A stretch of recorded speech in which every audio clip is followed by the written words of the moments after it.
আসসালামু আলাইকুম। আমি শামসুন নাহার তসলিম। আজ থেকে আপনারা শুনতে পাচ্ছেন? আজ থেকে পাঁচ আজ থেকে 5 বছর আগে আমি আপনাদের সামনে এসেছিলাম। আপনাদের মাধ্যমে আমি সরকারের কাছে আমার ন্যায্য অধিকার চেয়েছিলাম। মানুষ হিসাবে আর্তনাদ করেছিলাম যেন আমি এই শেষ বয়সে সুচিকিৎসায় সুস্থভাবে নিরাপদে থাকতে পারি। কারো কাছে আমি হাত পাতিনি বা কারো কাছে আমি আশ্রয় চাইনি। আমি শুধু একজন বাংলাদেশি হিসাবে আমি আমার নাগরিক অধিকার চেয়েছিলাম। তখন আমার কিডনি 65% কাজ করছিল। এখন আমার 2টো কিডনি অকেজো।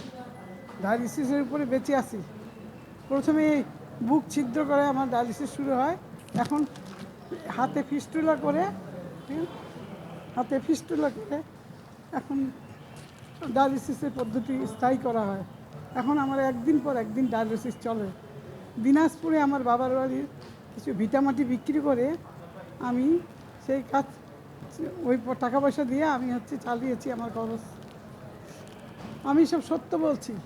আর যে আমার এই পরিস্থিতি করাতে বাধ্য করেছে সেই তুরিন আফরোজ দিব্যি তার মিথ্যাকে সত্য বানিয়ে আমার উপর একরকম চাপিয়ে দিয়েছে।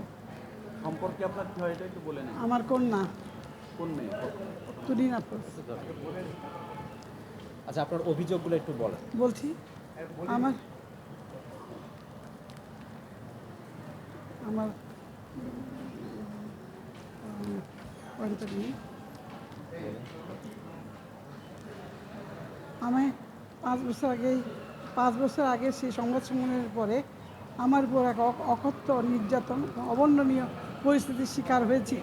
তুরিন নিজে আমার নামে বিভিন্ন সামাজিক মাধ্যমে কুৎসা রটনা করেছে। এ কাজে তাকে সাহায্য করেছে তারই ছাপোষা কিছু সামাজিক মাধ্যম ভিত্তিক গুজব কর্মী। আমি তার সাথে যোগাযোগ করে জানতে চেয়েছি সে কি চায়। সে বলেছে পুনরায় সংবাদ সম্মেলন করে বলতে হবে যে গতবার আমার মাথা খারাপ ছিল তাই আমি উল্টাপাল্টা বলেছি অতিরিক্ত ওষুধ খাওয়ার জন্য। এরকম কুৎসিত মিথ্যা যার কোনো ভিত্তি নেই। আর আমি তো মানসিকভাবে সুস্থ আছি, তবে কি করে এত মিথ্যা বলবো? এগুলো বললেই নাকি আমি আমার অধিকার ফিরে পাবো। আমার থাকবার জায়গা থেকে সে জবরদখল করে আছে। তার পারিবারিক জীবনে নানান জটিলতার জন্য সে আমার কাছে থাকতে চেয়েছিল। আর সেই কিনা আমাকে জোর করে ভয় ভীতি দেখিয়ে বাসা থেকে বের করে দিল এবং 15 বছর সে আমাকে বাসাতে ঢুকতে দেয়নি। এত মিথ্যা যে 2024 সালে শেষে এসেও সেই স্বাধীন বাংলাদেশে সে বীর দর্পে দখলদারি করছে। এখন কিভাবে আপনাকে নির্যাতন করছে? আমি আসছি ঢাকায়, লুকায় থাকতে হয়। এখানে থাকি, এখানে পালিয়ে থাকি, যেখানেই থাকি সম্ভাব্য আমার আত্মীয়ের বাসা লোক পাঠায় আমাকে মারতে।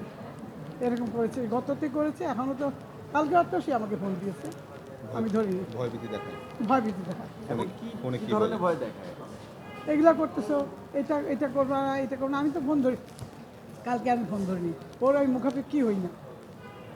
এখন ওই বাড়িতে যাওয়ার চেষ্টা করেছিলেন? না, আমি যাইনি। যাওয়ার চেষ্টা আমি করেছেন? আমি যেতে চাই। আমি এই জন্যই এসেছি যে এখন তো আমার দেশ স্বাধীন। বাড়িতে যেতে চাই, যেতে দিচ্ছে না, তাই তো? আপনি চাচ্ছেন কি সেটা একটু আমি আমার মানবাধিকার চাই, আমি আমার নাগরিক অধিকার চাই। আমার নিজের বাড়িতে আমি থাকতে পারছি না, আমাকে বের করে দিয়েছে।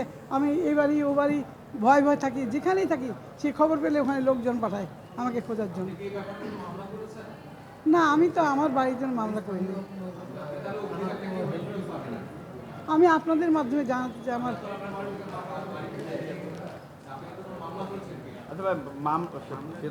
মামলা আপনি একটু গোছায় বলেন তো যে মেয়ের সাথে আপনার এই সম্পর্কটা এত তিক্ত হলো কেন? হ্যাঁ, মানে কি কারণে সে এটা করছে? আপনার জমিটা কেন দখল করবো বা আপনার বাড়ি থেকে বের করে দিল কেন? না, এটা তো আগে তো ভালোই ছিল। আমার বাবা মারা যাওয়ার পর একদম খোলস খুলে বের হয়ে আসলো। তখন সে আমাকে ভয় ভীতি দেখানো শুরু করলো।